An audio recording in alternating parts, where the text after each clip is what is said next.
अगली बड़ी खबर राजधानी दिल्ली से सामने आ रही है, जहां कर्नाटक के सीएम होंगे सिद्धार्थ मैया। सूत्रों के अनुसार ये जानकारी सामने आ रही है, जहां सिद्धार्थ मैया कर्नाटक के मुख्यमंत्री हो सकते हैं। आपको बता दें कि कल सीएम पद की शपथ सिद्धार्थ मैया शपथ लेंगे। साथ ही फिलहाल अकेले शपथ लेने वाले ये जानकारी सामने आ रही है, जहां कल कांग्रेस विधायक दल की बैठक हुई थी, जिसके बाद में अब सूत्रों के हवाले से ये खबर सामने आ रही है कि कर्नाटक के नए सीएम सिद्धार्थ मैया हो सकते हैं। आपको बता दें कि प्रदेश अध्यक्ष डीके शिव कुमार और उसके साथ ही सिद्धार्थ मैया की बातें सामने आ रही है, जहां पर उन्हें सीएम पद सौंपा जा सकता है। इसी को लेकर अब आला कमान लगातार बैठक ले रही है और बैठकों के बाद ही साफ हो जाएगा। लेकिन कल भी अगर देखा जाए तो कल भी विधायक दल की बैठक ली गई थी। अब ऐसे में सूत्रों के हवाले से ये खबर सामने आ रही है कि सिद्धार्थ मैया कर्नाटक के नए सीएम हो सकते हैं।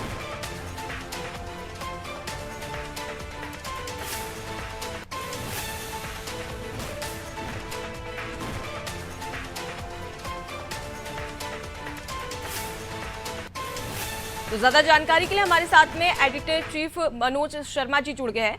मनोज जी, कर्नाटक में लगातार संशय बना हुआ है कि आखिर कर्नाटक का नया शिल्पकार कौन होगा, सिद्धार्थ मैया या फिर डीके शिव कुमार। अब यहाँ पे खबर सूत्रों के हवाले से जानकारी सामने आ रही है कि सिद्धार्थ मैया नए सीएम हो सकते हैं कर्नाटक के।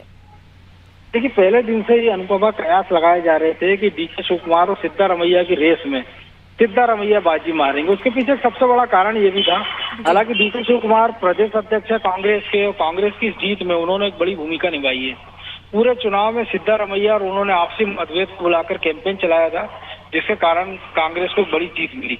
लेकिन चूंकि कर्नाटक का चुनाव कांग्रेस ने भ्रष्टाचार एक अहम मुद्दे के साथ लड़ा था, उन्होंने जो पिछले मुख्यमंत्री थे बासवराव मुंबई, उनको 40% के सीएम बताया था कि 40% कमीशन वाली सरकार है। ऐसे में अगर डीके शिव कुमार को पार्टी अध्यक्ष बनाती और माफ कीजिए मुख्यमंत्री, तो उनको जवाब देना मुश्किल होता, क्योंकि डीके शिव कुमार के खिलाफ भ्रष्टाचार, आर्थिक अनियमितताओं का आरोप है और ईडी उनको गिरफ्तार कर चुकी है और जिसमें 104 दिन वो जेल में गुजार चुके हैं। ऐसे में उनका दावा कमजोर पड़ता नजर आ रहा था। दूसरी ओर सिद्धारमैया ने इस जीत में अहिंदा, जो कि वहाँ तमाम सारे जो वर्ग हैं, वोक्का लिंगा और लिंगायत के साथ जो उनके अलावा जो वर्ग है, उनको साधने का बड़ा प्रयास किया था, जिसके कारण कांग्रेस की बड़ी जीत मिली। दूसरी बात, मल्लिकार्जुन खड़गे की भी हालांकि वो पसंद थे, तो पहले भी उनको प्रशासनिक अनुभव है। वो इकलौते कर्नाटक के इतिहास में इकलौते ऐसे मुख्यमंत्री हैं जिन्होंने 5 साल का अपना कार्यकाल पूरा किया था और उन पर कभी करप्शन के आरोप उस पूरी सरकार के दौरान नहीं लगे थे। इसके साथ ही उनकी छवि अच्छी है, दलित नेता माने जाते हैं और कर्नाटक में उनका अच्छा खासा प्रभाव है। तो यही कारण है कि कांग्रेस ने उन पर दाव लगाना बेहतर समझा। जी मनोज जी, यहाँ पर एक और बात सामने आती है कि क्या कर्नाटक में 50-50 का जो फॉर्मूला है वो अपनाया जा सकता है, क्योंकि सिद्धार्थ मैया और डीके शिव कुमार की बात करें तो दोनों ही काफी अच्छे और दिग्गज नेता माने जाते हैं, अच्छी पकड़ है कर्नाटक में। तो क्या ऐसे में 50-50 का जो फॉर्मूला है वो अपनाया जाएगा? देखिए, आज की परिस्थितियों में जैसे मैंने कहा कि जो उनका प्लस पॉइंट है, सिद्धारमैया का ईमानदार सरकार है, ईमानदार है, और दूसरा जिस मुद्दे पर कांग्रेस ने चुनाव लड़ा है, तो अगर 50-50 का फार्मूला 2.5 साल का फार्मूला भी जाती है, तो क्या 2.5 साल बाद सिद्धारमैया सरकार छोड़ने को तैयार हो जाएंगे? क्योंकि हमने छत्तीसगढ़ में भी देखा है कि ये फार्मूला बनाया गया है, लेकिन टी.एस. सिंहदेव और भूपेश बघेल के बीच जो मतभेद हैं, तो लगभग पूरा कार्यकाल 4.5 साल का हो गया है। राजस्थान की बात करें, सचिन पायलट और अशोक गहलोत के बीच भी ये बात हुई थी कि दोनों को 2.5 साल के लिए बनाया जाएगा। मध्य प्रदेश में भी इस फार्मूले की चर्चा होती रही थी कि कमलनाथ और ज्योतिरादित्य सिंधिया उनके बाद 2.5 साल के लिए बनाए जा सकते हैं। लेकिन जिस परिस्थितियों में सिंधिया के साथ जो कांग्रेस ने बर्ताव किया और जिन परिस्थितियों में उन्होंने पार्टी छोड़ी, उससे साफ है कि ये फार्मूला बहुत कारगर कभी रहा नहीं है। सबसे पहले उत्तर प्रदेश में इस फार्मूले पर बात हुई थी जब मायावती ने बीजेपी के साथ सरकार बनाई थी और बीजेपी और मायावती के बीच यही समझौता हुआ था कि पहला 2.5 साल मायावती रहेगी मुख्यमंत्री और बाद में बीजेपी का मुख्यमंत्री रहेगा। लेकिन जब बीजेपी की बारी आई तो मायावती ने समर्थन देने से इनकार कर दिया था और सरकार चली गई थी। तो जाहिर सी बात है कि जिन मुद्दों को लेकर कांग्रेस ने चुनाव लड़ा, आज की जो परिस्थितियां हैं वो तो यही बताती है कि सिद्धारमैया पूरे कार्यकाल के लिए बने रहेंगे।